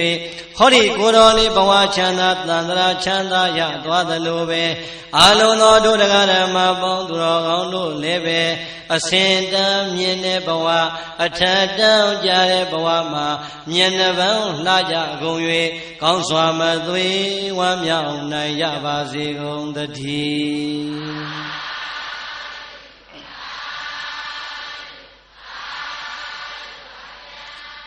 ဒေသေတံသုဒ္ဓဗုဒ္ဓေနာသုနေတဝါဓမ္မဒေသနံအဘိနန္ဒနာစေတေနာသာဓုသာဓုတိပါဒထာသာရဟောတရားနာလာကြပါတဲ့အများတရားဓမ္မပေါင်းသူတော်ကောင်းတို့ဒုံမေတေသူတော်ကောင်းအပေါင်းတို့သည်သုဒ္ဓဗုဒ္ဓေနာဒါနသီလသမာဓိပညာနှင့်ဆက်ရှင်သောဘဝသုဒ္ဓအဖျားဖျားကိုပေးစွမ်းတော်မူသောဘုရားရှင်ကိုယ်တော်မြတ်ကြီး၏တန်တိကံအထံတော်မှာဒေတိတံတဆင့်ခံငါဟောကြားအပ်သောဣမံဓမ္မဒေသနာအမွေခံထိုက်တဲ့သာသမီတွေဖြစ်ပေါ်ရန်ရည်တံဟောကြားအပ်သောအမွေခံထိုက်သူဖြစ်ပါစေအမည်ပေးလိုက်တဲ့ဣတရားဒေသနာတော်မြတ်ကိုသူနေတဝါကောင်းစွာယုသည်အချိန်ပေးပြီးတော့နာကြပြည်ကြကုန်သည်ဖြစ်၍အဘိနန္ဒနာစေတေနာအလွန်နှစ်သက်ရွှင်လန်းဝမ်းမြောက်ဝမ်းသာပီတိဖြာကြကုန်လျက်အဘိနန္ဒနာစေတေနာဟောဒီကိုယ်တော်ကြီးပြောင်းသလိုလိုနောက်သလိုလိုနဲ့အောင်မလေးတရားကိုတကယ်3 နာရီနီးပါးကြီးတောင်ဟောလိုက်တဲ့တော့ကားကမိရင်မမိမဲ့အိမ်ပြန်နောက်ကြရင်တော့ကိုတော်ကြီးအိမ်ရောက်ရင်မေတ္တာပို့လိုက်အောင်မယ်ရင်လို့စိတ်ထဲမှာတရားတကယ်ရှိသွားလို့ကြိတ်ခဲလို့များပွားစီဖြစ်နေမယ်ဆိုရင်ပရိသတ်ရဲ့အပြစ်တော်တင်တာကိုတော့ပုထုဇဉ်သဘာဝမှုဘာမှမပြောလိုပါဘူးပြန်ပြီးတော့လဲစဉ်းစားကြည့်ပါဦးဟောဒီကိုတော်ကိုနဲ့သားတွေကသင်္ကန်းဝတ်လာတာလူယိုကြီးမှဖျားဆူရစီရဲ့အစစ်ပါ ကျုပ်အတွက်သားသမီးလည်းမရှိပါဘူးမြေလည်းမရှိပါဘူးခမည်းတော်သားသမီးတွေနဲ့မိဘတွေကြားမှာပြေရပြေကြောင်းကုသိုလ်ကောင်းတွေတိုးပွားအောင်တမဲအပင်မှန်ခံပြီးတော့လေသံတကြုတ်ကြုံနဲ့ဟောရပါဆိုတဲ့အကြောင်းပြန်ပြောင်းလို့ရှင်းပြရင်ကြည်ကြည်နက်နက်ကြည်ကြည်လင်လင်ဝမ်းမြောက်ဝမ်းသာပီတိတွေဖြာကြကုန်လျက်သာဓုသာဓုတိသာဓုသာဓုသာဓုလို့ခေါ်သောသူတော်ကောင်းသူမြတ်လောင်းတို့ရဲ့ကောင်းမြတ်တဲ့ကြွေးကြော်သံကိုဘာသထာသုံးချိန်သုံးဝနှုတ်မြဟာ၍ကောင်းစွာမသွေကျွရင်လိုက်ကြလေကုန်ရသတည်း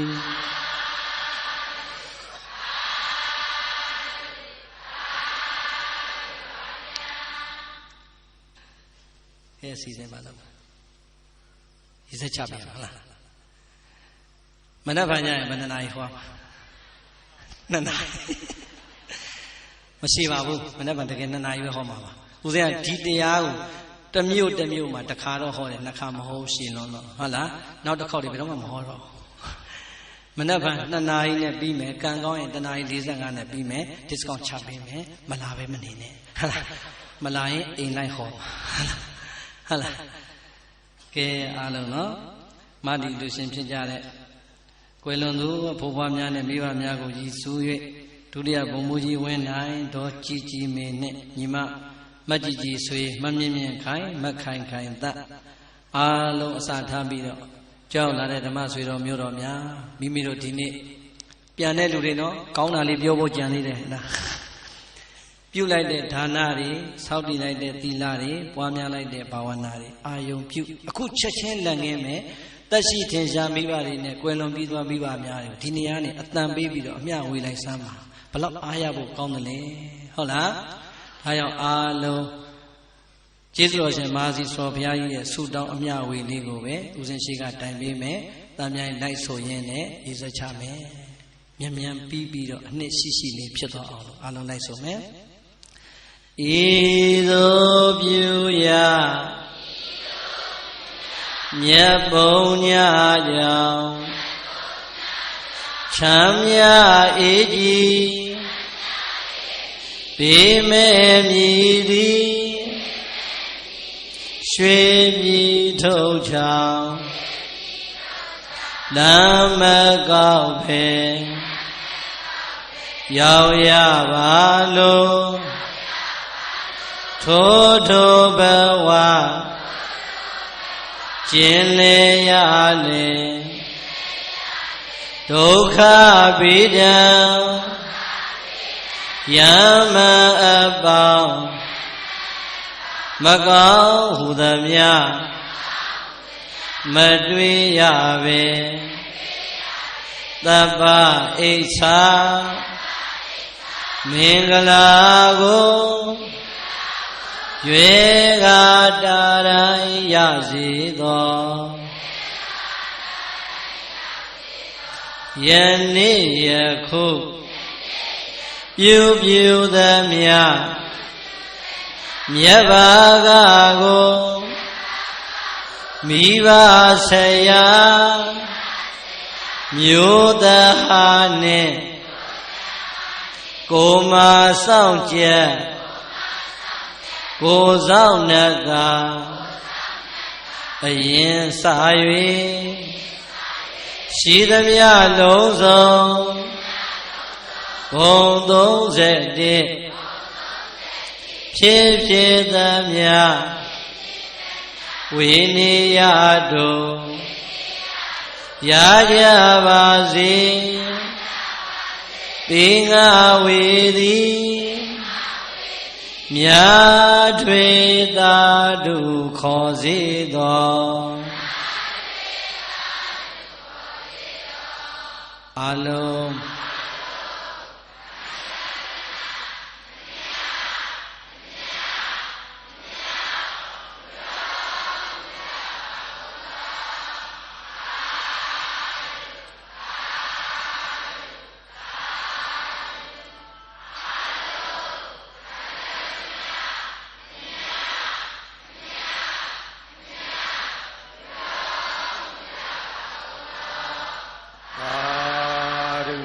သာ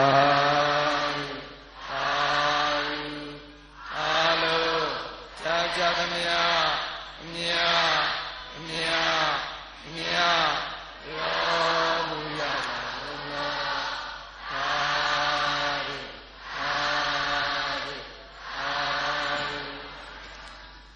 ုံးအားလုံးဓမ္မဆွေတော်မျိုးတော်များကျမ်းကျမ်းမာချမ်းသာသာပြည့်ပြည့်စုံစုံပျော်ပျော်ရွှင်ရွှင်နဲ့မိဘနှစ်ပါးရဲ့ကျေးဇူးနဲ့သာသနာတော်မြတ်ကြီးရဲ့ကျေးဇူးကိုအာရပါရပြန်လည်ပေးဆက်နိုင်တဲ့သူတော်ကောင်းများဖြစ်ကြပါစေ